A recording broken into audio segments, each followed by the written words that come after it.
ওই দিনের কথা স্মরণ করেন যেই দিন আল্লাহ সুবহানাহু ওয়া তাআলার সামনে দাঁড়াতে হবে। আল্লাহ সুবহানাহু ওয়া তাআলা পবিত্র কোরআনের ভিতরে বলেন, ইযা দুক্কাতিল আরদু দাক্কা ওয়া জাআ রাব্বুকা ওয়াল মালাকু সাফফান সাফফা ওয়া জিআ ইয়াওমাইযিন বিজাহান্নাম। আল্লাহ সুবহানাহু ওয়া তাআলা ওই দিনকে ফেরেশতারা তারা সারিবদ্ধ হয়ে আপনার কাছে উপস্থিত হবে এবং আপনার কাছে এক একটা পরে এক একটা জিজ্ঞাসা করবে। আর ওই দিনের বান্দার মতো আর কোনোদিন কখনো কারোর সামনে এই ক্রমে বানতে হয় নাই। এবং ওই দিনকে আপনার সমস্ত কর্মফলের কথা আপনার উল্লেখ করা হবে এবং আপনার সমস্ত হিসাব দিতে হবে। আল্লাহ সুবহানাহু ওয়া তাআলা পাহাড় পর্বত চন্দ্র সূর্য সমস্ত কিছু ধুলিতে তুলার ন্যায় উড়াই ফেলাইবেন।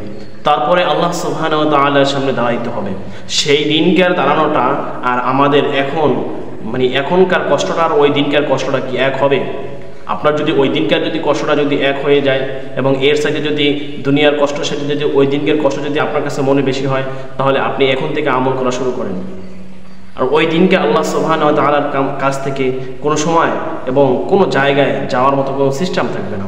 আল্লাহ সুবহানাহু ওয়া তাআলার সামনে দাঁড়িয়ে ওই সময়কে আপনার সারা জিন্দেগি যেই কয় বছর দুনিয়াতে বেঁচে ছিলেন, কী করছিলেন, সমস্ত জিনিসের হিসাব দিতে হবে।